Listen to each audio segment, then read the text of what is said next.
লাইলাতুন নিসফি মিন শাবান প্রচলিত শবে বরাত উপলক্ষে আমাদের করণীয় কি? বিশেষ করে এই রাতে মসজিদে ওয়াজ মাহফিল, দোয়া দরুদ, ইবাদত বন্দেগী এবং নানা ধরনের খানাদানার আয়োজন করা হয়। কোরআন সুন্নাহর আলোকে এগুলো ঠিক কিনা জানালে উপকৃত হব।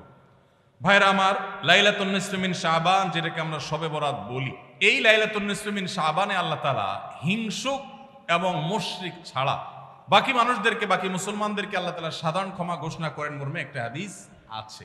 এছাড়া আরো বেশ কিছু হাদিস আছে যেগুলোর কোনো না অনেকগুলো সনদের মধ্যে কিছুটা দুর্বলতা আছে, কিন্তু মোটের পরে এ রাতের ফজিলত সুসাব্যস্ত এবং প্রমাণিত। কিন্তু এর মানে এই নয় যে এই রাতকে কেন্দ্র করে আমরা যা করি আমাদের দেশে তার সব সঠিক। আমাদের দেশে লাইলাতুল বরাতে মানুষের যে ভিড় মসজিদগুলোতে, এটা তো ভালো জিনিস যে মানুষ মসজিদে আসছে, কিন্তু অন্যদিন না এসে এই রাতে বেশি আসার কারণটা কি? লাইলাতুল কদর বেশি ফজিলতপূর্ণ নাকি এই রাত বেশি ফজিলতপূর্ণ? লাইলাতুল কদরের সাথে কোনো তুলনা চলবে? সেই রাতে মানুষ কি এত বেশি ইবাদতের চেষ্টা করে?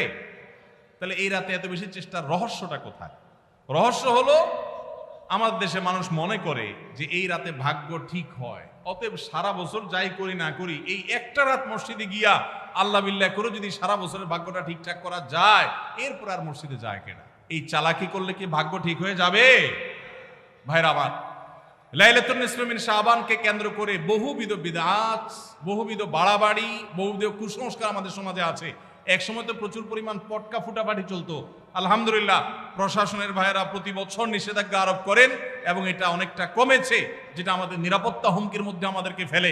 দিনের নামে আমরা কখনো সেগুলো করতে পারি না। অনেক মসজিদে আলোকসজ্জা করা হয়। আলোকসজ্জা তো আপনি এমনিই করেন সারা বছর, কিন্তু এই রাতকে কেন্দ্র করে আলাদা করে আলোকসজ্জা করা, এই রাতকে কেন্দ্র করে ওই যে হালুয়া রুটি খাওয়ার একটা ব্যাপার এখনো আমাদের দেশে কোথাও কোথাও আছে।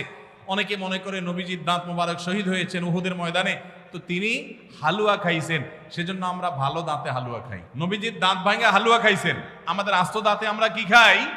হালুয়া খাই। আপনার বাপের ঠ্যাং ভেঙে গেছে, উনি একটা লাঠি দিয়া খোড়ায় খোড়ায় হাঁটে, আপনার আস্ত ভালো দুইটা ঠ্যাং আছে, আপনি বাপের মহব্বতে বলছেন বাবা তোমার পাওটা ভেঙে গেছে, সেই মহব্বতে আমি আমার ভালো পাও নিয়ে লাঠি দিয়ে আমি খোড়ায় খোড়ায় হাঁটতেছি। কি বলেন? বাপ খুশি হবে? খুশি হবে? বলবে এটা তো বেয়াদবি, তামাশা করতেছো আমার সাথে, আমার ভেঙাইতেছো। নবীজি সাল্লাল্লাহু আলাইহি সাল্লাম দাঁত মোবারক শহীদ হয়েছে বাতিলের বিরুদ্ধে জিহাদ করতে গিয়ে। আপনি বাতিলের সাথে আঁতাত করবেন আর হালুয়া খায়া নবীজির সুন্নাত আদায় করবেন, এর চেয়ে বড় হাস্যকর জিনিস আর হতে পারে না। অতএব সব ধরনের বাড়াবাড়ি কুসংস্কার আমাদের বন্ধ করতে হবে। এমনকি এই রাত উপলক্ষে মসজিদে দোয়া দুরুদের জন্য সমবেত হওয়া, এ রাতে মানুষকে ডাকাডাকি করে একেবারে এ রাতের ফজিলতের জন্য মসজিদে সবাই একত্র হওয়াকে যারা জরুরি মনে করে